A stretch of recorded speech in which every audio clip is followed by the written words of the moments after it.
The airlock groaned like an old man getting out of bed, and Ambassador Leora Vance stepped into the dimly lit corridor of the Spatany of space.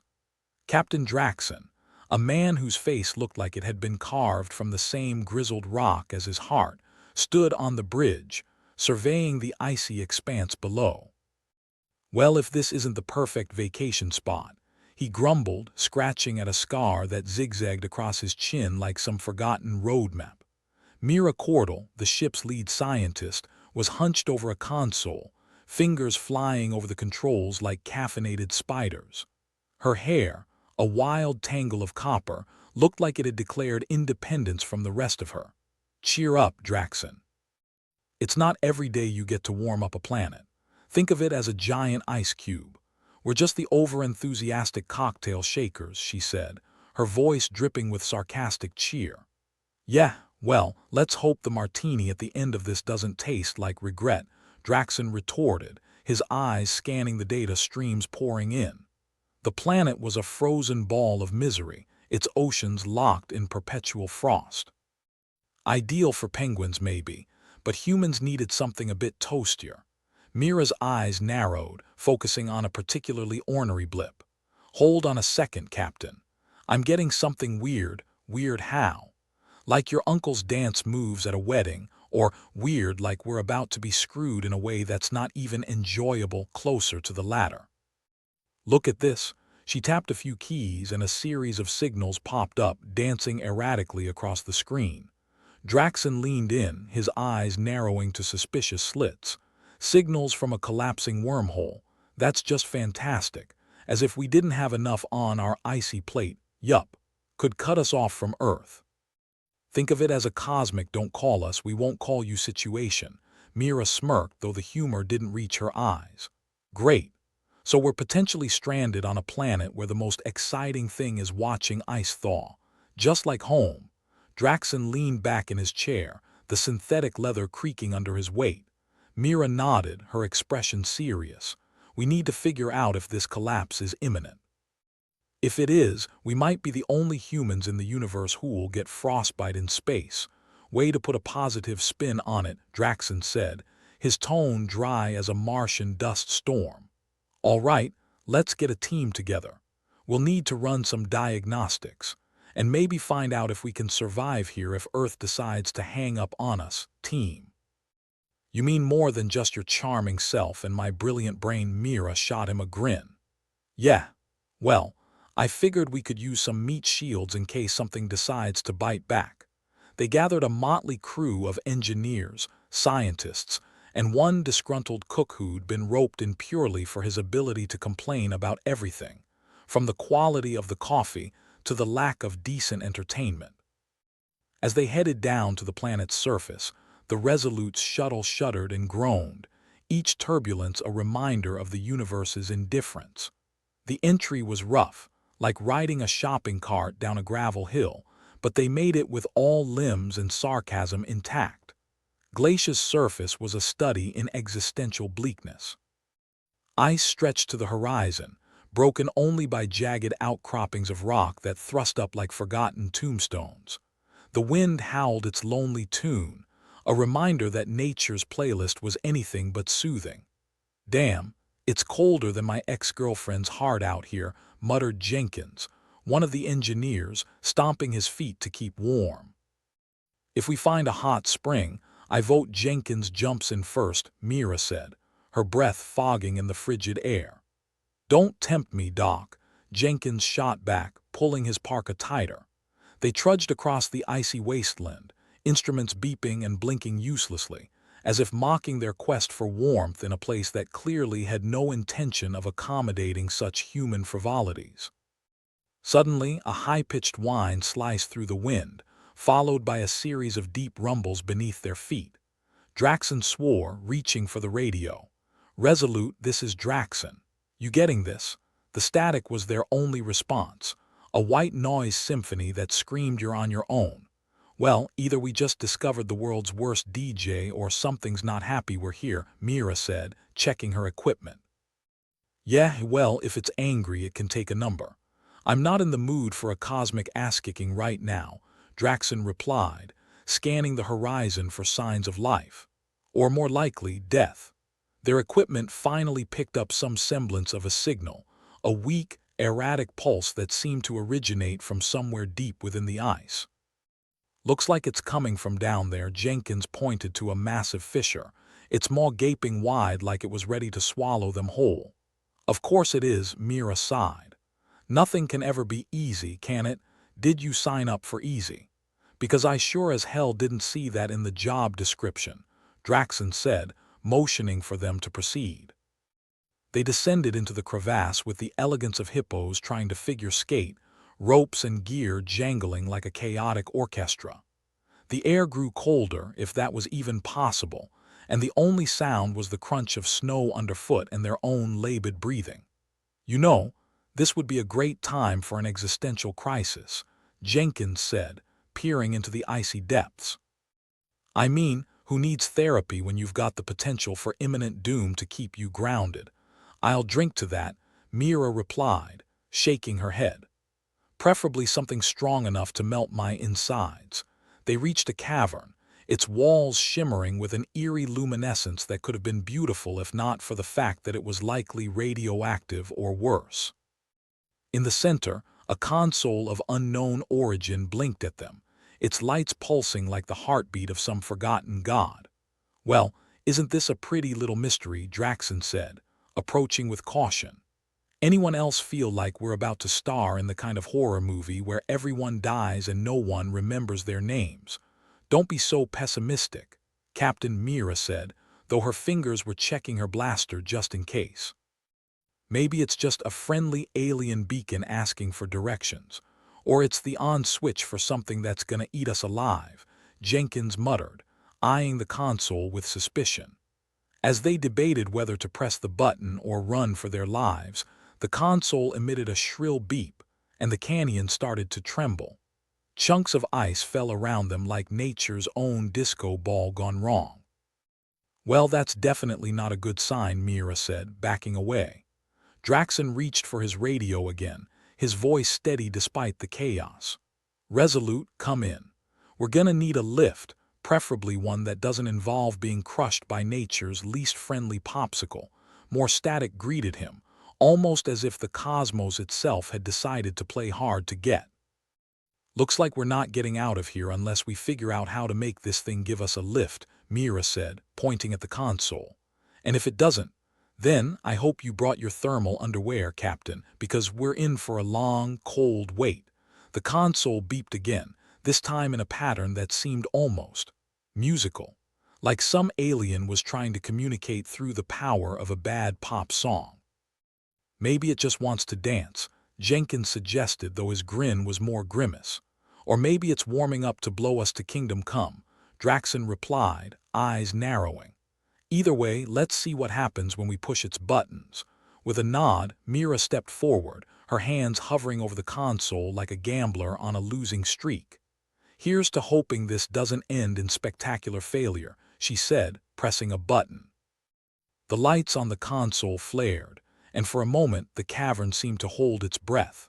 Then, with a suddenness that was almost comical, the tremors stopped, and a path of light illuminated a corridor leading deeper underground. "Ladies and gentlemen, I think we've just been invited to the universe's least exclusive after-party," Draxon said, striding forward. "Do we have to accept?" Jenkins asked, though he followed, albeit with the reluctance of a man heading to the gallows. "Only if we want to get out of here," Mira replied. "And I'd rather not become a permanent ice sculpture."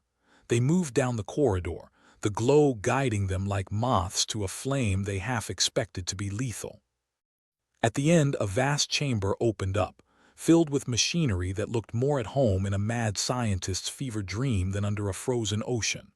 "Well, I'll be damned," Draxon muttered, staring at the contraptions. "Looks like we stumbled onto someone's secret lab," Mira said, her eyes wide with curiosity. "Or the set of the worst sci-fi film ever," Jenkins added. The machinery hummed with a low, almost soothing vibration, and in the center, a holographic display flickered to life, words scrolling in a language none of them recognized. "Is it just me, Or is that thing speaking in tongues? Draxon asked, squinting at the display. Definitely one for the mystery books, Mira replied, trying to make sense of the symbols. Well, if it wants to kill us, at least it's being polite about it, Jenkins said, the sarcasm a thin veil over his unease. Draxon approached the display, his hand hovering above it uncertainly. I guess there's only one way to find out what this thing wants. You mean aside from our inevitable demise? Mira quipped, though she was close by, ready to lend her expertise or her blaster, if need be. With a sigh that spoke of resignation more than hope, Draxon touched the display. It flared to life, the symbols rearranging themselves into something almost intelligible. Welcome, intruders, a voice intoned, echoing in the cavern like the ghost of a long-dead emperor. Prepare to be tested. Well, that's ominous, Jenkins said, backing away slightly. Yeah, and I thought pop quizzes were bad in school, Mira added, though her fingers were already working to decipher the challenge ahead. As the chamber sealed itself with a thundering finality, Draxon couldn't help but chuckle darkly. Guess we just RSVP'd to the wrong damn party. The machinery hummed louder, and with a wry smile, he muttered to the universe at large, let's see if we can't crash it. The Resolute hovered above Glacia, its engines purring like a cat with a sinister secret. Inside, the situation was about as stable as a politician's promise. Draxon fiddled with the comms panel, the static his only companion in this cosmic symphony of disappointment. Earth, this is the Resolute. If you can hear us, blink twice, he muttered, his sarcasm a flimsy shield against the creeping dread. Mira stood behind him, arms crossed, a picture of skepticism. You really think Earth's gonna call back? Last time I checked, cosmic love letters had better chances of getting delivered. Draxon shot her a grim smile. Well, I figured it was worth a shot. Maybe they're just screening their calls. Jenkins, an engineer with a knack for pessimism, sauntered over. Face it, Cap. We're the kids left behind at space camp and the bus ain't coming back. Thanks, Jenkins. Your optimism is as refreshing as a punch to the gut, Draxon replied, finally giving the panel a rest. Looks like that wormhole's doing a great impersonation of my ex's Wi-Fi, unreliable and prone to ghosting. Jenkins chuckled, but the humor didn't quite reach his eyes. What now? We stuck here making friends with ice cubes. Mira stepped forward, tossing her wild copper hair like she was preparing for battle of wits, if nothing else. We've got the terraforming gear, don't we? Draxon raised an eyebrow. You suggesting we turn Glacia into a tropical paradise? I didn't pack my beach shorts. Not quite, Mira replied, her voice tinged with that special blend of sarcasm and genius that only she could manage. But we can warm up a patch, make it livable while we figure out how to get a signal through the intergalactic spam filter. The rest of the crew loitered nearby, eavesdropping with the subtlety of a herd of elephants in a china shop. Their faces were a mosaic of anxiety, resignation, and the kind of despair that could only come from realizing the last decent coffee in the universe was light years away. All right, Draxon said, standing straighter, the glint in his eyes suggesting he'd just come up with a half-baked plan, his specialty. Here's the deal, we focus on terraforming. Keep us alive, keep us busy, and maybe keep us from murdering each other in a fit of cabin fever, Jenkins snorted. And when the coffee runs out, we eat you first, Mira shot back without missing a beat. Lovely, Jenkins replied dryly. I always wanted to be the first human popsicle in space. With the plan, or semblance thereof, in place, they moved to the terraforming bay. The equipment hummed to life with a low drone, a symphony of machinery that promised salvation or disaster, depending on how generous the universe felt. Draxon eyed the crew, his grizzled face etched with the kind of resolve that one develops after years of staring down the barrel of cosmic calamity. Listen up, folks. We're gonna play God a little. Warm up this rock just enough to keep our extremities attached. Anyone got a problem with that? Silence, except for the rhythmic clatter of gears. Jenkins raised a hand. Yeah, just one. I'm not exactly thrilled about playing in the galactic sandbox without a manual. What if we melt the wrong thing and end up swimming instead? We'll cross that icy bridge when we come to it, Draxon replied, clapping him on the back. Besides, I've got a good feeling about this. You also had a good feeling about the last poker game, Mira pointed out. And we all know how that ended. Yeah, well, hope springs eternal, Draxon shot back. And for a moment, his grin was genuine if a bit weary. With the crew occupied by the mechanics of survival, the weight of their isolation pressed heavier, like a suffocating fog that settled over everything. Conversations were peppered with dark humor, the kind that danced on the edge of hysteria but kept them grounded sane. Mira found herself next to the disgruntled cook, Ramirez, who was currently engaged in a one-man crusade to make MRE taste like anything but cardboard. "Got any gourmet dish ideas?" she asked, peering over his shoulder at the mess of ingredients. "Sure, if you like your food with a side of sarcasm and desperation," Ramirez grumbled, stirring something that might generously be called stew. "I'm thinking of calling this one Desolation Delight." "Catchy," Mira said, her smile a thin line. "And if we get out of this, I'll make sure you get a spot on Celebrity Chef." He snorted. "Only if it comes with hazard pay." Meanwhile, Draxon was corralling the engineers into some semblance of order. "All right, gents, let's make this patch of ice the hottest spot in the galaxy." "Without setting it on fire," Jenkins added, ever the voice of caution. "Fire and ice, Jenkins. They go together like nothing good, but you see where I'm going." They worked until their fingers were numb, which didn't take long given the temperature, and the air was ripe with the scent of burnt circuits and determination. The machinery groaned under the strain, but bit by bit, the temperature climbed, a degree here, a degree there, until the frost began to retreat like a sulking teenager. "Would you look at that?" Mira breathed, watching the ice recede. "It's almost enough to make you believe in miracles." "Almost," Draxon agreed, though his eyes were scanning the horizon, the weight of command never far from his thoughts. With the immediate crisis abated, they retreated to the Resolute's cramped common area, the closest thing they had to a sanctuary. The atmosphere was lighter, though shadows lingered, whispers of what if echoing in the quiet spaces between their banter. Jenkins flopped into a chair, his expression somewhere between exhaustion and reluctant amusement. "So, what's next, Cap? We start a tourism business down there." "Visit scenic glacier, come for the ice, stay because you're stranded." "Not a bad idea," Draxon replied, pouring himself a cup of the universe's most mediocre coffee. "Could be our retirement plan." Ramirez looked up from his culinary concoctions, his expression dour as ever. "If we survive this, I'm writing a book." Working title, 1001 Ways to Cook with Despair. "Put me down for a copy," Mira said, raising her mug in a mock toast. "It'll be the best seller of the century." They laughed, a sound that was more cathartic than joyous, but it did the job, patching the cracks that threatened to shatter their tenuous camaraderie. And as the laughter faded, replaced by the gentle hum of the ship and the distant whisper of stars, Draxon leaned back, his gaze fixed on the view outside. "We'll make it," he said, more to himself than the others. "One way or another, we'll find a way back." Mira leaned against the bulkhead, her expression softer than usual.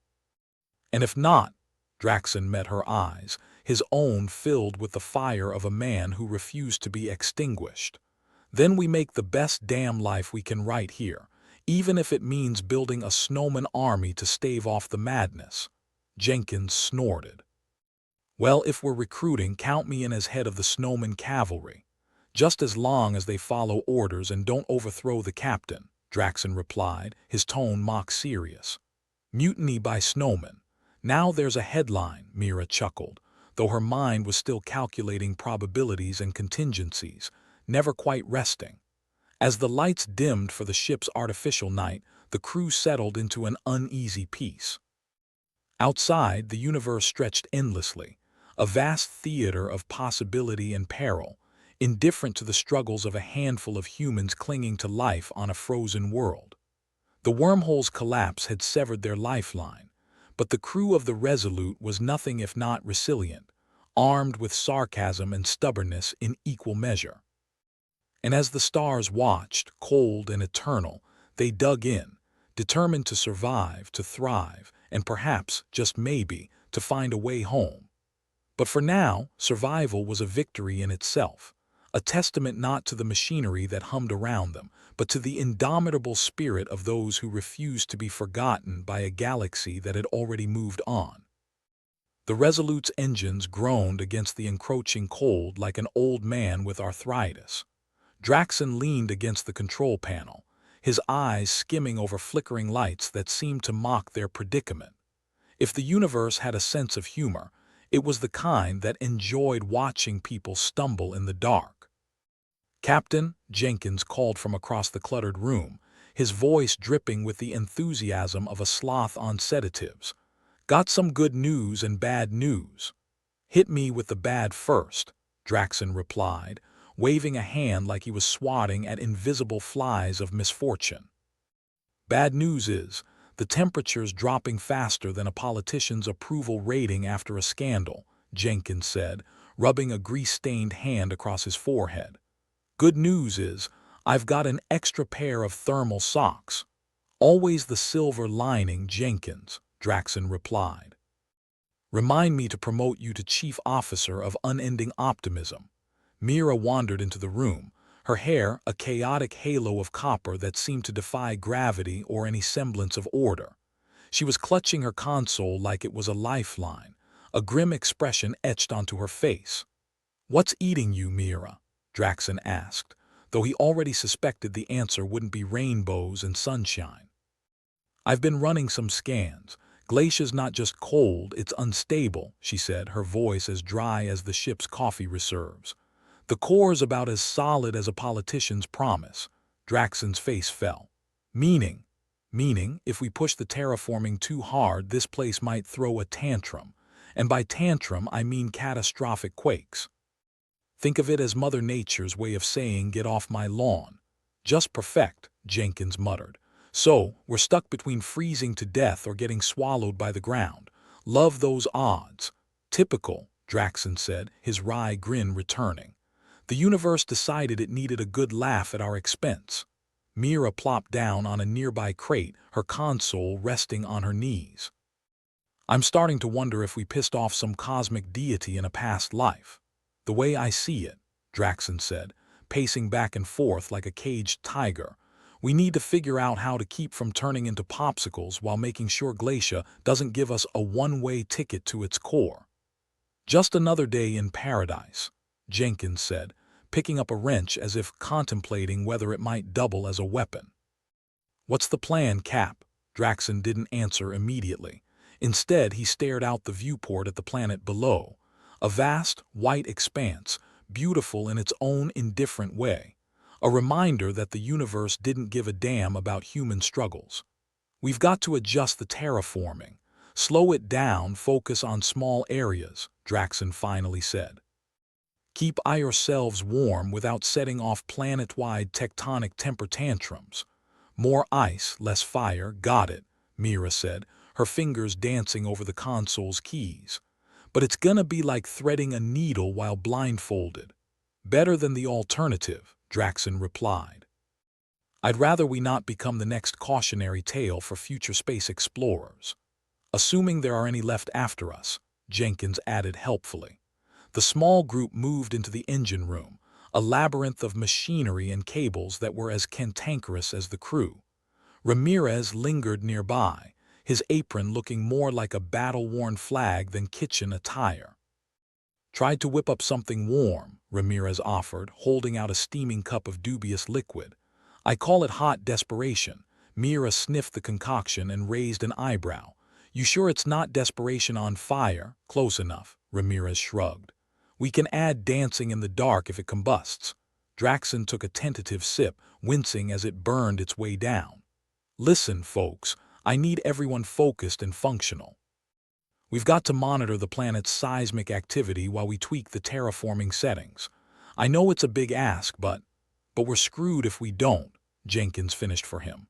"Got it," They set to work, a symphony of clanking tools and muttered curses as they adjusted the equipment, walked the tightrope between survival and sudden death. The air was thick with tension, punctuated by the occasional joke that bordered on hysteria. "Hey, Mira," Jenkins called from beneath a tangle of wires, "you ever think about writing a memoir? Life on the Edge, a tale of ice and idiocy." "Sure, Jenkins. As soon as I find a pen that doesn't freeze solid," Mira shot back, her eyes glued to the seismic readings. Draxon watched them, a flicker of pride stirring beneath his layers of cynicism. They were a ragtag crew, held together by sarcasm and sheer bloody-mindedness, but they were his ragtag crew. Eyes blurred together, the artificial daylight shifting to night while they worked tirelessly. There was no time for rest when the ground beneath their feet could turn traitor at any moment. Eventually, the ship's dim lights flickered into the evening cycle, casting long shadows that painted the walls with ghostly fingers. Draxon leaned over Mira's shoulder, peering at the console with bleary eyes. "How's it looking?" he asked, though he wasn't sure he wanted the answer. "Better, I think," Mira replied, her voice a mix of exhaustion and hope. "Readings are stabilizing. We might have convinced Glacia to play nice for a bit longer." "Good," Draxon said, his voice barely above a whisper. "We'll keep at it. Tomorrow's another day, another chance to outsmart this frozen hunk of rock." Jenkins stretched, his joints popping audibly. "And if we don't, then we party like it's the end of the world," Draxon replied. Which, let's face it, wouldn't be our first time. As the crew began to disperse, seeking whatever rest they could find, Draxon lingered by the viewport once more. The universe stretched beyond, vast and uncaring, a backdrop to their small, stubborn fight for survival. Mira joined him, her footsteps barely audible over the ship's hum. She leaned against the bulkhead, mirroring his stance. "You think we'll make it out of this one?" she asked, not quite meeting his eyes. A pause, then Draxon shrugged. "We've beat the odds before. Why not one more time?" Mira smiled, though it was tinged with all the uncertainty of their situation. "Here's hoping the universe is feeling generous. Or at least bored enough to let us slip by," Draxon said. "For now, we just keep going. One step at a time, one joke at a time. Until we either make it or laugh ourselves to death trying," he finished, a hint of mischief in his voice. They stood in silence for a moment, two figures against the vastness of space, clinging to humor as their lifeline. It was a fragile thing, but in the face of the unknown, it was all they had. As the artificial night deepened, the ship settled into an uneasy lull. Draxon finally turned away from the viewport, the weight of command pressing on his shoulders, yet somehow lighter than before. "All right," he said, clapping his hands together. "Let's get some shut-eye. Tomorrow's another day for heroics and half-baked plans. Or just more of the usual insanity," Mira added, stifling a yawn. "Wouldn't have it any other way," Draxon replied. And with that, they parted ways, leaving the ship to its nighttime vigil over the icy world below. The Resolute hummed quietly, a defiant presence against the encroaching dark, as if refusing to be silenced, no matter what the universe threw their way. In the quiet moments before sleep claimed them, each member of the crew held onto the absurdity of it all, finding comfort in dark jokes and the camaraderie of shared struggle. They were an unlikely family, bound together by circumstance and stubbornness, determined to survive against all odds. And as the ship drifted through the endless night, the stars kept watch, indifferent but constant, silent witnesses to the human spirit's unyielding fight against oblivion. The next day dawned with the ship's system simulating light, though anyone with a window knew better. Glacia wasn't letting up its icy grip anytime soon. The Resolute had seen better days, and so had its crew. Captain Draxon stood in the control room, rubbing sleep from his eyes with the elegance of a bear waking from hibernation. "All right, team," he began, trying to inject some semblance of enthusiasm into his voice. "We've got quakes rattling our bones and equipment that's about as reliable as a broken compass in a magnet storm. Let's get this show on the road." "Another day in paradise," Jenkins muttered, tapping on a console that had given up on life somewhere between hello and goodbye. Does anyone else miss the days when our biggest problem was running out of coffee? Don't remind me, Mira groaned as she entered. Her hair resembling a copper storm had taken up residence on her head. She held her console with the air of someone cradling a bomb they weren't sure was live. I haven't had a caffeine buzz since I can't even remember. Maybe it's a sign we should take up healthier habits, Draxon suggested, his tone implying he'd rather take up bare-knuckle boxing with a Yeti. Jenkins snorted. Yeah, right. Maybe I'll start with yoga.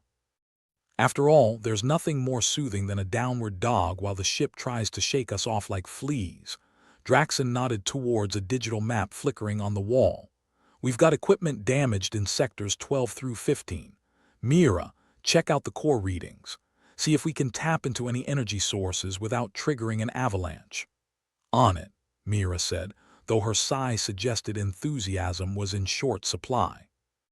With a resigned groan, Jenkins grabbed his toolkit. Guess I'm working miracles today. Again. Miracles, Jenkins, are what we're all about, Draxon said, clapping him on the back with perhaps too much vigor. Remember, when life gives you lemons, you hurl them into space and hope they don't boomerang back, Jenkins finished. Got it, Cap. An hour later, Draxon, Jenkins, and a handful of other unlucky souls were trudging through the bowels of the Resolute. The corridor was dimly lit, the occasional spark from exposed wiring adding a strobe effect that could probably induce a seizure if you stared too long. Kind of reminds you of home, doesn't it? Draxon mused, kicking a loose bolt aside. If home was a dilapidated death trap hurtling through space. Ah, nostalgia, Jenkins said, hefting his toolkit. Warms the heart if not the toes. As they reached the first damaged sector, Jenkins knelt beside a panel that looked like it had taken a very personal dislike to being intact. Let's see what we're dealing with here. Draxon leaned over his shoulder. What's the verdict, Dr. Jenkins? Well, Captain, I'd say this patient needs a miracle cure, or a mercy killing, Jenkins replied, pulling apart the panel with the delicacy of a gorilla unwrapping a present. Meanwhile, Mira was in the science lab, her console humming with data that promised more headaches than solutions. She poked at the screen, trying to coax the numbers into telling her something useful about Glacia's core. All right, you cold-hearted brute, Mira mumbled to the planet's representation. Show me what you've got. A series of readings blinked into existence, each one more alarming than the last. Great, just great, she sighed, pressing a button to share the results with Draxon. This thing's about as stable as a toddler on roller skates. Draxon's voice crackled into life through her calm. Mira, you find us anything that might keep the lights on without setting off the fireworks of doom. Depends, she replied, eyeing the data with the same suspicion Jenkins reserved for shipboard coffee. The core's got energy, all right, enough to power us for a while. But tapping it might as well come with a do not disturb sign, unless we want to see just how far Glacia can throw us. Draxon made a noise that could have been either a grunt of acknowledgement or the start of a headache. Keep poking at it. See if there's any way to draw power without stirring up the hornet's nest. Will do, Mira said, though her expression suggested she was about as optimistic as a goldfish in a frying pan. Back in the corridor, Jenkins was elbow-deep in wiring. Okay, I've got it jerry-rigged enough to hold for now, he announced, wiping a smear of grease off his cheek. At least until the next quake sends us all to hell. Good work, Draxon said, patting him on the shoulder. You're a regular space Mac jiver. Thanks, Cap. I'll be sure to add that to my resume. Survived hellish conditions with nothing but duct tape and cursing. Speaking of hellish conditions, one of the other crew members piped up. Any word on when we might stop shaking like a maraca? Patience is a virtue, Jenkins replied smoothly. Also vastly overrated. As they moved to the next sector, the ship juddered violently beneath their feet, sending them scrambling for support. Damn it, Glacia, Draxon swore, steadying himself against the wall. We're trying to help you, you ungrateful rock. I think it heard you, Cap, Jenkins said, pushing himself upright. And I don't think it's in a forgiving mood. Just keep moving, Draxon ordered, though his voice held a note of weary acceptance. We've got a job to do. They pressed on, their banter a thin shield against the encroaching cold and creeping dread of their predicament. Back in the lab, Mira was growing increasingly frustrated with the console's refusal to spit out anything resembling a pleasant surprise. Yet the data remained stubbornly uncooperative, a digital middle finger to her best efforts. "Come on, you piece of junk," she growled, smacking the console. It responded with a non-committal beep as if to say, "Nice try." Deciding to take a different approach, Mira activated the ship's internal communications. "Draxon, you there?" "Right here, Mira," came the reply, his voice crackling slightly through the connection. "I've done some more digging," she said, "and there's a potential energy source deeper down. Problem is, tapping it without turning Glacia into a giant snow globe is about as likely as Jenkins taking up ice sculpture." "Hey," Jenkins' voice interrupted, "I happen to have a delicate touch." "Only if you're dismantling a pie," Mira shot back. Draxon cut through their banter. "So what's the play, Mira? We either play it safe and freeze our asses off, or we gamble on pissing off the planet with a tap. My guess, we might buy ourselves some breathing room if we're careful." "Careful, huh?" Draxon mused. "That's a new one for us." "Yeah, well, first time for everything," Mira said. "I'll keep monitoring the core. Maybe I'll spot a way to get the juice we need without sparking a geological tantrum." "Thanks, Mira. Keep me posted. And don't let Jenkins convince you to try his coffee experiments." Mira chuckled. "As if I'd tempt fate like that." By the time the crew had finished their repairs, the ship felt a smidgen more stable, but the unease lingered like a guest who couldn't take a hint. Draxon pulled his team back to the control room, the air heavy with unspoken what-ifs. "So," Jenkins said, flopping into a chair with the grace of a sandbag, "we've got a ship that's barely holding together, a planet with more mood swings than an interstellar soap opera, and an energy source that could send us all to whatever afterlife we subscribe to." "Pretty much sums it up," Draxon agreed, rubbing at the ever-present tension in his neck. "Hey, here's an idea," Mira said, entering the room and dropping into a chair. "Let's play a new game. It's called How Many Times Can We Cheat Death Before Breakfast?" "Sounds like a riot," Jenkins said. "I'll bring the snacks." "Snacks my ass," Ramirez interjected, wandering in with a tray of something that might have once been edible. "Here, have some, whatever this is." Mira eyed the offering with suspicion. "If it doesn't bite back, I'll consider it." The crew shared a laugh, the kind that edges a little too close to hysteria, but it was laughter nonetheless. In the quiet moments that followed, the weight of their reality settled back onto their shoulders. Draxon caught each of their gazes, seeking a spark of determination amid the exhaustion. "We've got this far," he said, the roughness in his voice underscoring his sincerity. "I know it's a mess, and I know the universe seems hell-bent on squashing us flat, but we'll keep pushing forward, together." "Together," Mira echoed, her voice steadier than before. "Together," Jenkins agreed, raising a wrench in a mock salute. "Even if it kills us," Ramirez added, his smile forced but genuine. And so, with grim determination and a shared sense of irreverent camaraderie, the crew of the Resolute prepared for the next battle, ready to face whatever fresh hell the frozen world below might throw their way. They were survivors, after all, and no amount of cosmic bad luck was going to change that. The Resolute shuddered once again, and Draxon had the distinct impression that the ship was attempting to audition for a space-themed horror movie, complete with bone-rattling sound effects. Somewhere in the chaos, a console exploded in a shower of sparks, which, while pretty, was definitely not reassuring. "Looks like Glacia's having a tantrum," Jenkins muttered, his voice barely audible over the alarm klaxon blaring through the ship. "I knew this job was gonna be a pain, but I didn't expect the planet to literally try and kill us." Draxon grunted, wrestling with the controls as if sheer force of will could stabilize their orbit. "Just another day at the office," he said, though his knuckles were whitening with the effort. Mira, who had been clinging to her chair like it was her last lifeline, glanced at the readouts. "Captain, the outpost is toast. Sensors show it's collapsing like a souffle in a thunderstorm. Can't we get a break around here?" Jenkins asked, throwing his hands up in exasperation. "We might as well be wearing kick-me signs for the universe."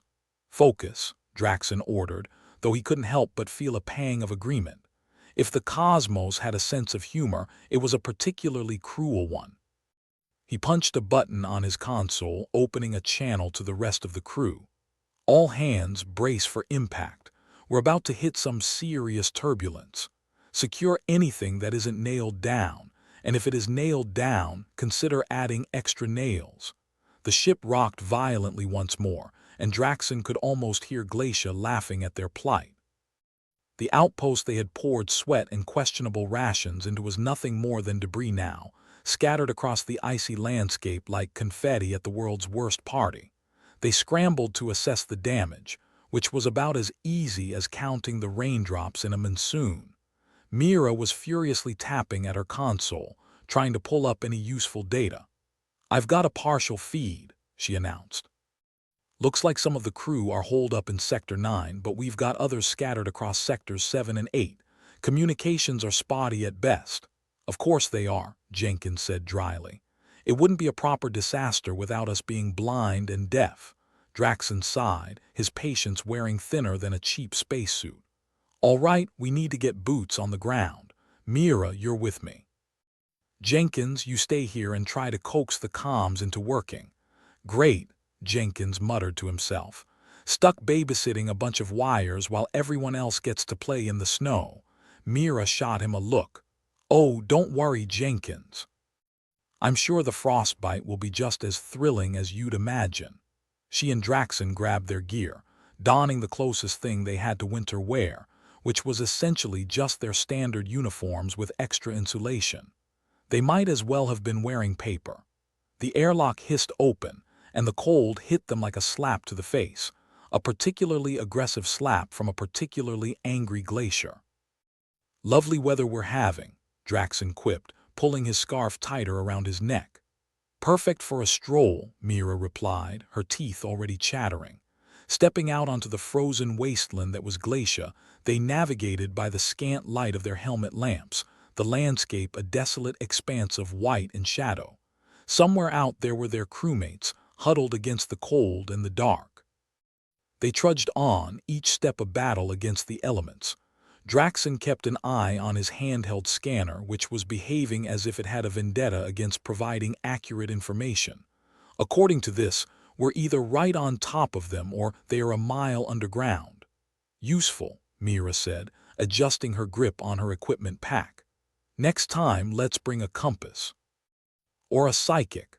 They pushed forward, the wind howling in their ears like an angry banshee. Draxon could almost imagine it whispering dire promises of their imminent demise. As they neared the coordinates, a series of shapes loomed out of the snow, tents, hastily erected shelters, and the huddled forms of their crew. It was a scene straight out of a disaster movie, and not the kind with a happy ending. Draxon recognized Ramirez, who was valiantly trying to start a fire with what looked like a collection of twigs and a grim determination that was almost inspiring. "Captain," Ramirez called, standing up and saluting with one hand while the other clutched a questionable bundle of kindling. "At ease, Ramirez," Draxon said, his words puffing out in clouds of mist. "How are we looking?" "Like a bunch of snowmen on a diet," Ramirez replied, his grin as sharp as the wind. "We've got some of the crew here, but the rest are still unaccounted for. We could use some good news." "I'll see what I can do," Draxon said, though optimism felt like a distant memory. Mira moved through the camp, checking on the others. "Everyone holding up?" she asked, her voice a mix of concern and practicality. "As well as can be expected," one of the crew members replied, shivering beneath a thermal blanket. "Which is to say, not at all." "Great," Mira said, though her eyes betrayed her empathy. "Just hang tight, we'll get through this." Draxon surveyed the scene, his thoughts racing. They were cut off, their resources dwindling, and the planet seemed intent on making their lives as difficult as possible. It was, in a word, bleak. "We've got to regroup," he said, addressing the crew. Get everyone we can back to the ship. We can't survive out here for long. A murmur of agreement swept through the group, though their faces were etched with uncertainty. Draxon could feel the weight of their trust and the enormity of the task ahead. Back on the Resolute, Jenkins was wrestling with the communication system as if it were a particularly stubborn car engine. "Come on, you piece of junk," he muttered, slamming a fist against the console. "Work with me here."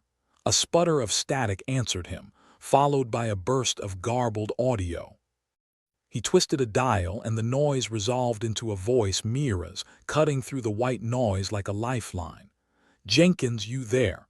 "Loud and clear," he replied, a grin sneaking onto his face. "What's your status?" "Freezing our asses off, but alive," Mira said, her tone half joking, half serious. "We've got some of the crew accounted for, but we're missing a few. Need you to try and pinpoint their signals." "On it," Jenkins said, fingers flying over the controls. "I'll do my best to play hide and seek with this damn thing." "Wouldn't expect anything less," Mira replied before the line cut out with a crackle. Jenkins focused, coaxing the reluctant system to cooperate. The screens before him flickered with data, a patchwork of readings that hinted at their missing crew's locations. It was a start. Out in the snow, Draxon and Mira had set up a makeshift command post, their gear spread out like a survivalist's dream and a bureaucrat's nightmare. The cold bit at their fingertips even through their gloves, a reminder that time was not on their side. "We need to move fast," Mira said, her breath misting in the air, "before the next quake decides to bury us." "Agreed," Draxon replied, his eyes scanning the horizon. Glacia's not exactly rolling out the welcome mat. They organized the crew into teams, each with a clear objective: salvage what they could from the destroyed outposts, locate the missing, and find their way back to the ship. Not exactly a walk in the park, but necessity had a way of making even the impossible seem routine. "All right, people," Draxon called, his voice carrying over the wind. "We're heading out. Stay sharp and stick together. We'll make it through this one step at a time." "One frozen, miserable step at a time," Mira added, securing her pack. The crew nodded, grim but determined. They had come too far to let the universe's worst vacation spot get the better of them. The trek began, a parade of weary souls trudging through the snow, the distant silhouette of the Resolute just visible on the horizon. The ship stood as a beacon of hope, or at least, a promise of shelter. They moved quickly, the urgency of their mission cutting through the fatigue. Mira kept an eye on her scanner, calling out coordinates and updates. Draxon led the way, his mind focused solely on getting his people home. Every step was a challenge, the icy ground shifting unpredictably beneath them, the wind a constant adversary. But they pressed on, driven by necessity and a stubborn refusal to admit defeat. As they reached the scattered remains of another outpost, they found signs of their missing crew, footprints in the snow, equipment half buried beneath the drifts. There was hope yet. "Draxon," Mira said, pointing towards a faint glow in the distance. "That might be them." He nodded, signaling the group to follow. They moved cautiously, the snow crunching beneath their boots, the glow growing brighter with each step. Finally, they reached the source, a small camp hastily assembled with a handful of crew huddled around a makeshift heater. Relief washed over them, a wave of warmth in the frozen wasteland. "Draxon," one of the crew exclaimed, rising to greet them. "We thought we were finished." "Not yet," Draxon replied, a rare smile breaking through his grim demeanor. "We're getting out of here, all of us." Mira began checking on the newly found crew, her efficiency matched only by her empathy. "Let's get you sorted," she said, offering a spare blanket. "We need to move fast." With everyone accounted for, the trek back to the Resolute was a race against time. The planet trembled beneath them, each rumble a reminder of their precarious situation. But they moved as one, a unified force against the odds. The ship loomed closer, a promise of safety and a testament to their resilience. As they crossed the final stretch, Draxon felt a surge of pride for his crew, scrappy, sarcastic, and stubborn as hell. They were the best, even when the universe seemed determined to prove otherwise. They reached the airlock, stumbling inside with a collective sigh of relief. The warmth enveloped them, a balm for their frozen bones. Once inside, the mood was jubilant, despite the lingering threat of disaster. They had survived, and that was reason enough to celebrate. Jenkins greeted them with a smirk, leaning casually against the wall. "Welcome back to paradise," he said. "How was your little adventure?" "Cold," Draxon replied, shaking the snow from his boots. "But successful." "Glad to hear it," Jenkins said with a nod. "Now let's see if we can keep this rust bucket flying." The crew dispersed, each member eager to get warm, to rest, to regroup. Draxon watched them go, his heart swelling with gratitude and resolve. They had faced the worst Glacia could throw at them and emerged stronger for it. There would be more challenges ahead, more fights to be won, but for now they had a moment of peace. Draxon looked at Mira, who was sipping a steaming mug of what passed for coffee. She caught his eye and raised the mug in a silent toast. "To survival," she said, a wry smile playing on her lips. "To survival," Draxon echoed, leaning back against the wall with a weary chuckle. And so, with their spirits lifted and their resolve renewed, the crew of the Resolute prepared to face whatever fresh hell the universe had in store, united in their determination to endure and defy the odds. The Resolute's dimly lit control room buzzed with the kind of frenetic energy that only impending doom could muster. Captain Draxon stood in front of the main console, massaging his temples as if that would somehow coax the elusive muse of good ideas to appear. Jenkins, still wrestling with the ship's notoriously fickle communications system, chimed in. "You know, if I hit this thing any harder, it'll file for workers' comp." Draxon grunted. At least it'd be doing something useful for a change. Mira Cordell was hunched over her console, fingers dancing across the keys with the kind of frantic grace usually reserved for auctioneers on speed. Her wild copper hair seemed to crackle with its own electricity, and surprisingly, the console hadn't exploded in a shower of sparks yet today. Small mercies. "We need a miracle, folks," Draxon said, his voice a mix of command and exasperation. "Or at least a temporary reprieve from Glacia's continuous attempts to murder us." "Good luck with that," Jenkins muttered, giving the console a final smack for good measure. "Hey, Captain," Mira called out, her eyes glued to the screen. "I've got something." Draxon turned, and the hope that flickered in his eyes was almost enough to power the ship itself. "A miracle, more like a half-baked plan that might not kill us instantly," Mira replied. "But it's something. I'm all ears." Mira tapped a few keys, and the main screen sprung to life with a digital map of Glacia. "There's a vent," she said, pointing to a pulsing red dot. "A natural geothermal vent. It's spewing out enough heat and energy to power a small city. Or warm up this icebox of a planet?" Draxon asked. "Exactly. If we can adapt our converters to tap into it, we might just buy ourselves some time." Jenkins crossed his arms, skepticism plastered across his face. "You think that'll work, or is this just another of Glacia's death traps in disguise?" Mira smirked. "Given our track record, I'm betting on death trap, but it's our best shot." Draxon nodded, a plan starting to form in the chaos of his mind. "All right, we'll need a team to head out and retrofit the gear. Jenkins, get the converters prepped. Mira, you'll lead the field team." Mira gave a mock salute. "On it, Captain." "Let's hope this place doesn't decide to swallow us whole before we get there." With that, the crew sprang into action. Draxon watched them go, the familiar weight of leadership pressing down on his shoulders. It was a comforting pressure, like an old enemy you've learned to live with because it keeps you sharp. The snow was relentless, a white veil that obscured everything beyond a few feet. Mira led the way, her breath misting out in short, sharp bursts. Behind her, two other crew members trudged along, the wind biting at them like an angry chihuahua. "You know," Mira said, her voice loud over the howl of the wind, "I never thought I'd miss the ship's defective heating system." "Better than freezing your ass off out here," one of the crew members, a burly guy named Ralston, replied. "At least the ship doesn't actively try to kill us." "Debatable," Mira shot back, sidestepping a particularly treacherous patch of ice. Remember that time the airlock decided to play will it open or won't it roulette? Ralston grunted, conceding the point. The trek to the geothermal vent was a grim reminder that the universe had a sick sense of humor. They stumbled over snowdrifts taller than Jenkins' ego and dodged chunks of ice that had broken free from the cliffs above, like the world's worst obstacle course. But eventually, they made it. The vent was a steaming maw in the ground, belching out heat like a dragon with indigestion. Mira studied it, her mind already running through the schematics of what they'd need to do.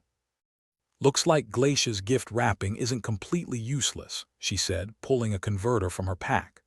"Let's hope these relics are more reliable than our navigational systems." Ralston nodded, beginning the work of setting up the converters. "Just once, I'd like something to go smoothly." "Where's the fun in that?" Mira replied, her hands deftly connecting cables and adjusting settings. "Adventure, peril, and the constant threat of icy death. Truly, we're living the dream." They worked in silence for a while, the cold biting through their gloves as they installed the converters. Mira's breath was a constant plume in the air, but she focused on the task at hand, refusing to think about all the ways this could fail. "How's it going?" Ralston asked after a while, his voice tinged with the hope of someone clinging to frayed optimism. "It's a work in progress," Mira replied, tightening a bolt. "But if we can get this rigged up, we might just have a fighting chance." The converters hummed to life, a tentative promise of power and warmth. Mira stepped back, admiring their handiwork. "Let's hope Glacia doesn't have a say in the matter," Ralston grinned, the expression a rare sight in their current predicament. "I'll take that as a win." They stayed for a few more minutes, ensuring everything was secure before packing up and heading back to the Resolute. The trek back was as miserable as the journey out, but Mira felt a flicker of hope warming her insides. Back aboard the Resolute, Jenkins was hunched over a console, fiddling with the readings from the geothermal vent. Draxon hovered nearby, his expression a mix of impatience and concern.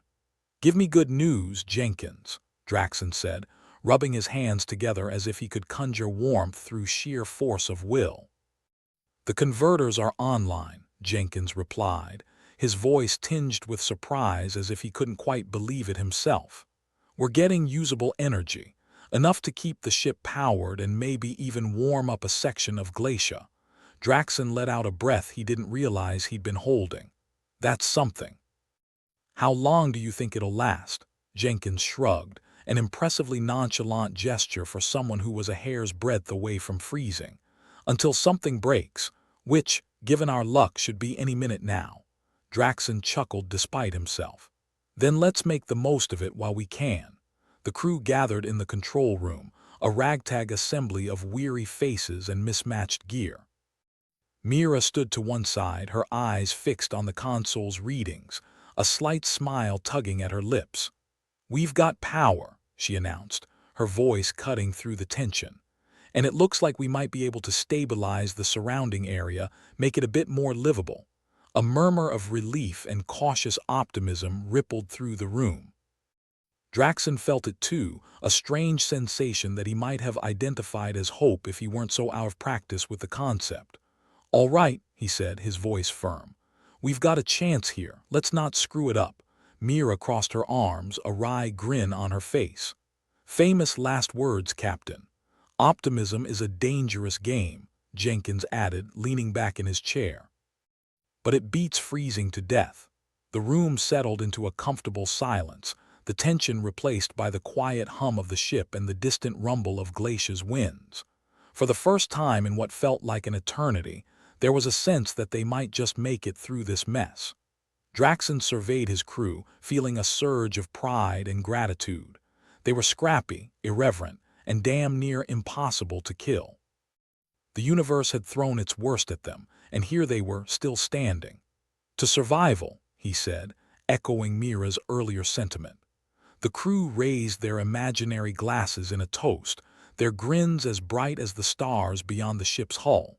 And so they carried on, united by their shared defiance in the face of overwhelming odds. The universe might have been a harsh and unforgiving place, but for now they had each other, and a flicker of hope to keep them warm. In the grand tapestry, no, scratch that, in the grand dirt-streaked mural of life aboard the Resolute, this moment of triumph was a small but significant victory. And if victory came with a side of dark humor and stubborn resilience, well, then it was all the sweeter. The Resolute might have been a rust bucket, and Glacia might have been the universe's least hospitable tourist destination, but they were still here, still fighting, still laughing in the face of cosmic absurdity. And that was something worth clinging to, even in the darkest of times. The Resolute's control room was alive with the nervous energy of a crew teetering on the edge of survival. The geothermal converters had given them a shot at stabilizing Glacia, but optimism had a way of siring faster than milk in a microwave. Draxon, ever the dependable pessimist, loomed over the console like a gargoyle with a bad attitude. "Time to finish what we started," he declared, though his voice lacked the conviction of a man with a surefire plan. Mira was at her usual station, fingers a blur over the keys. "You mean time to roll the dice and see if we don't all end up as popsicles," she replied, not looking up. "Exactly," Draxon shot back, a hint of grim amusement dancing in his eyes. "Let's get this terraforming show on the road." Jenkins, still fiddling with the communication setup, muttered something about the joys of gambling with one's life. "Nothing like the sweet thrill of near-certain doom," he said dryly, adjusting a particularly stubborn dial. "Hey, if you can think of a better way to warm up a planet, I'm all ears," Mira said, the sarcasm in her voice as thick as Glacia's ice crust. "Maybe throw a giant blanket over it," Ralston suggested, his tone suggesting he was only half joking. "Sure," Jenkins replied. "Let me just nip back to Earth and pick one up." Draxon ignored the banter, his focus on the digital map that displayed the status of the converters. The geothermal vent was doing its job, pumping heat into the planet like a cosmic furnace. But it was a delicate balance, like walking a tightrope over a pit of lava and hoping you didn't look too tasty to the carnivorous plants below. "Okay, team," Draxon said, his voice cutting through the sarcasm like a knife through, well, thin ice. "We've got the converters online, but we need to make sure the terraforming gear is set to stabilize the environment without turning Glacia into a quivering mass of tectonic rage." "Got it," Mira said, checking her readouts. "We'll need to adjust the output ever so slightly. Like diffusing a bomb with a toothpick. Good thing we're experts at not blowing ourselves up," Ralston added, the mock bravado in his voice a thin veneer over genuine concern. The crew scattered to their tasks. They moved with the efficiency of people who had made a career out of dodging death, though their progress was punctuated by the occasional muttered curse or sarcastic quip. As they worked, Mira's mind drifted to the problem of contacting Earth. The wormhole collapse had been like a cosmic divorce, messy, inconvenient, and full of lingering regrets. But humanity had a knack for finding loopholes, and Mira was already scheming. "We need to talk about the distress signal," she said, glancing at Draxon over her shoulder. "What about it?" he asked, though his expression suggested he was already bracing for more bad news. "I've got a plan," Mira replied, her voice a mix of excitement and trepidation. "It involves using Glacia's magnetic fields to bounce a signal through the wormhole remains." Jenkins snorted, adjusting his headset. "That sounds like the kind of plan you come up with after a bottle of space whiskey. Hey, it's better than our current plan of doing nothing and hoping Earth magically realizes we're in trouble," Mira shot back, rolling her eyes. Draxon nodded slowly. "All right, Mira, walk us through it." Mira tapped a few keys, bringing up a schematic of Glacia's magnetic fields. "The idea is to amplify our signal using the planet's natural energy. If we can get the frequency just right, we might piggyback a message through the remnants of the wormhole." Ralston frowned. "Sounds like a long shot." "Long shots are our specialty," Draxon replied, a hint of a smile touching his lips. Jenkins was already tweaking the communication setup, his earlier skepticism giving way to a grudging interest. "It's crazy," he said, "but it just might work, like using a slingshot to hit a moving target a million miles away." "Exactly," Mira replied, her eyes alight with possibility. "And if it doesn't work, well, at least we'll have been entertaining." The crew fell into a rhythm, working to adjust the ship's systems and synchronize them with Glacia's magnetic fields. There was an air of determination, a shared resolve that transcended the usual cynicism. As they worked, the ship's systems hummed around them, a background symphony of beeps and whirs. The Resolute might have been a battered old bucket, but it was their bucket, and it had a knack for pulling through when it mattered. Draxon watched his crew, their faces etched with concentration and hope. For all their irreverence and dark humor, they were a formidable team, capable of snatching victory from the jaws of defeat with nothing more than spit, grit, and a healthy dose of sarcasm. "All right," Draxon said, his voice cutting through the chatter. "Let's give it a shot." Mira nodded, fingers flying over the console. The ship's systems responded sluggishly at first, like a grumpy old man waking from a nap, but slowly the readings began to align, the frequencies syncing with Glacia's magnetic fields. "Here goes nothing," Jenkins muttered, his eyes glued to the screen. The ship shuddered slightly as the signal was boosted, the energy coursing through the systems like a shot of adrenaline. It was a delicate balance, a dance between technology and nature, but the crew held their breath, hoping against hope. For a moment, nothing happened. It was a tense silence, the kind that stretched on for eternity, where every heartbeat felt like a countdown to disaster. Then the console beeped, a sound so sweet it could have been a symphony. Jenkins let out a whoop of triumph, the tension breaking like a wave.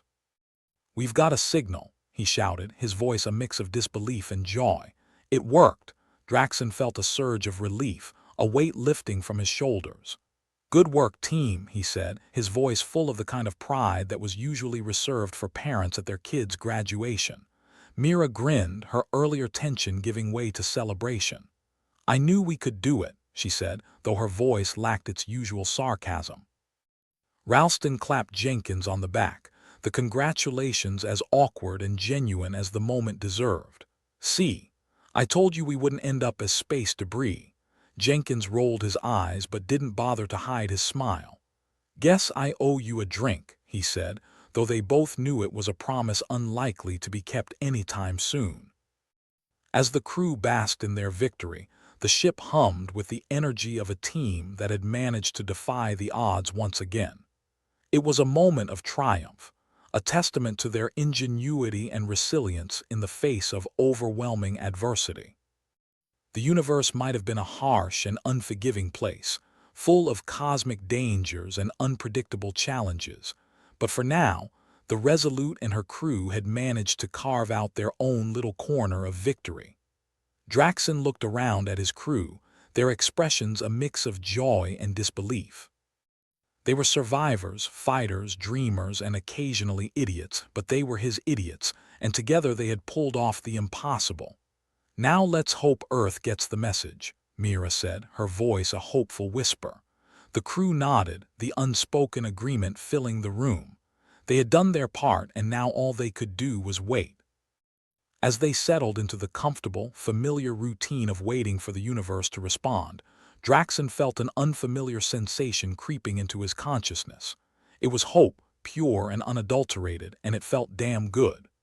"To survival and all that jazz," he said, raising an imaginary glass. The crew joined in, their voices mingling in the confined space, a toast to their shared victory and the hope of better days ahead. In the end, the Resolute had lived up to its name, forging a path through the darkness with grit, determination, and a hefty dose of gallows humor. It was a story of human tenacity, a testament to the power of stubbornness and ingenuity in the face of cosmic absurdity. And though the future remained uncertain, for this moment at least, they had won. They had faced down the universe and emerged victorious, their spirits unbowed and their humor intact. In the vast expanse of space, Amidst the swirling chaos and unpredictable dangers, the Resolute and her crew remained defiant, a beacon of hope in a universe that very much seemed to have it in for them.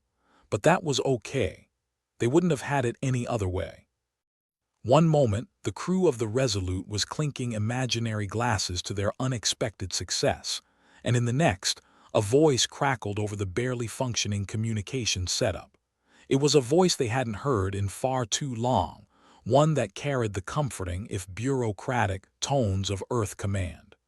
"Resolute, this is Earth Command. We received your signal," the voice announced, as if they weren't floating on a frozen death rock millions of miles away. The crew just stared at the console in disbelief for a second, as if waiting for the voice to follow up with a sales pitch or ask if they'd like to upgrade their current telecommunications plan. Draxon was the first to recover, tapping the comms button with a cautious optimism. "Earth Command, this is Captain Draxon. Got any good news for us, or are we just the butt of another cosmic prank?" There was a pause, likely because the poor soul on the other end was trying to decipher whether Draxon was serious or just suffering from space madness. Yes, Captain," came the reply. "We're dispatching rescue ships to your coordinates as we speak. Estimated time of arrival is 3 days. 3 days." It sounded like an eternity when surrounded by a planet trying its damnedest to flash freeze them, but it was better than the never-ending abyss of dead silence. Mira, who had taken a moment to process the news, turned in her chair with her usual flair. 3 days. What are they sending? A convoy of snails? Ralston grinned. Maybe it's just a very enthusiastic sloth. Takes its sweet time but gets there in the end. Jenkins snorted, adjusting his headset. Well, at least they are on their way. Gives us some time to tidy up the place. Can't have them thinking we're living in a pigsty. Draxon let out a long, slow breath, as if expelling all the pent-up anxiety of the past few weeks in one go. Let's not jinx it. Until we see those rescue ships with our own eyes, we're still in the thick of it. The crew turned back to their tasks with renewed vigor, the promise of rescue hanging in the air like a lifeline. Even their sarcasm took on a lighter tone, their gallows humor tinged with the first real hope they'd had in weeks. As they worked, Mira found herself reflecting on their journey. Surviving on Glacia had been like playing a high-stakes game of chess with the universe, where the rules changed every turn and the board was rigged to explode. Yet somehow, they'd managed to hold their own, adapting and improvising with that uniquely human stubbornness that refused to quit. "Hey, Draxon," Mira called over, her fingers still dancing across the console as she checked the status of the geothermal converters. "Ever think we'd make it this far?" Draxon leaned against the wall, arms crossed.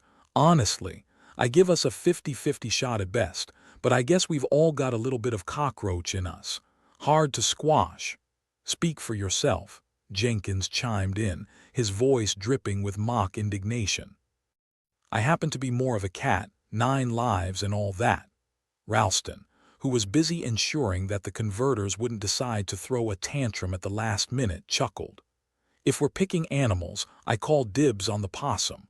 Play dead until the danger passes."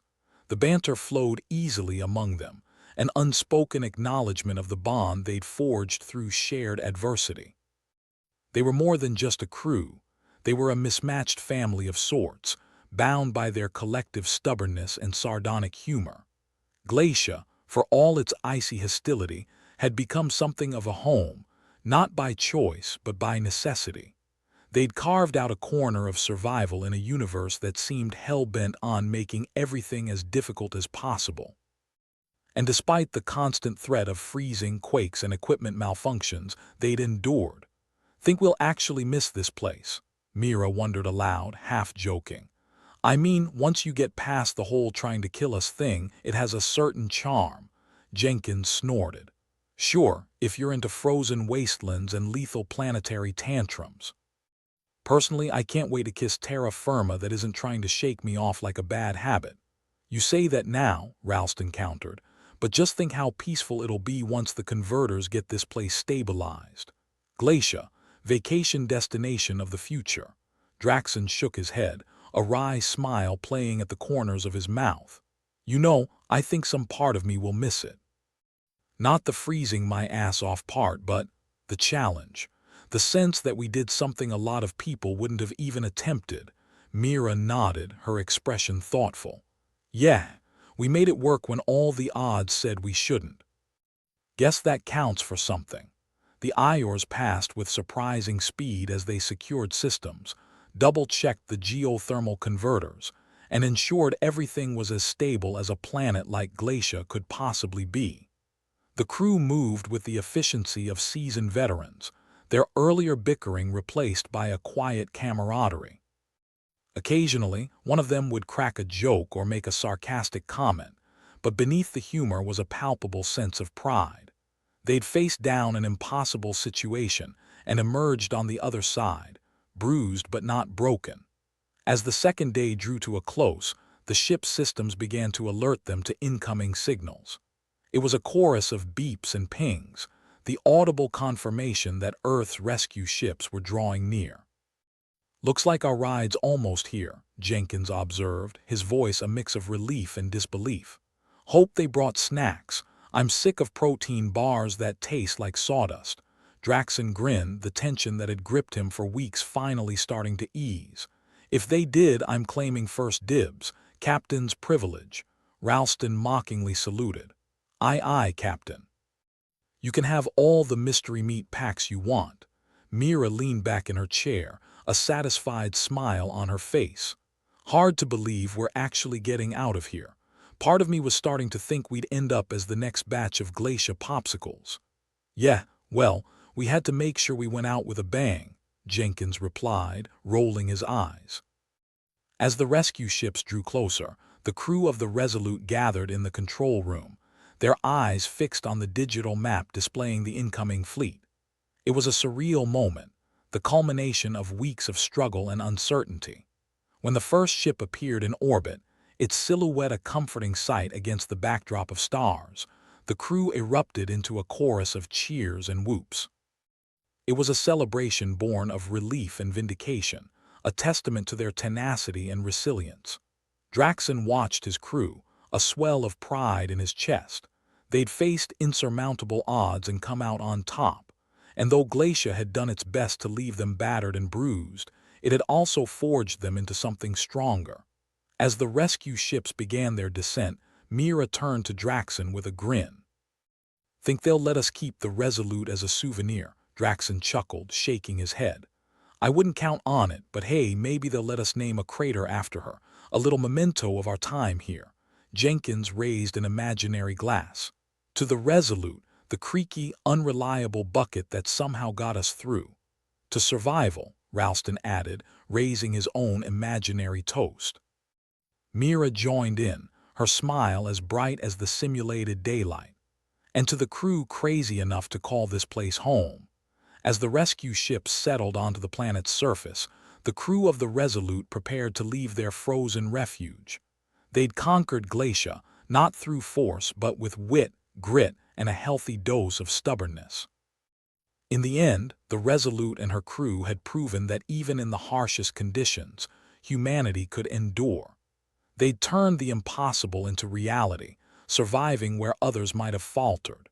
And though they were leaving Glacia behind, they carried its lessons with them, a reminder of their strength, their resourcefulness, and their ability to find humor in even the darkest situations.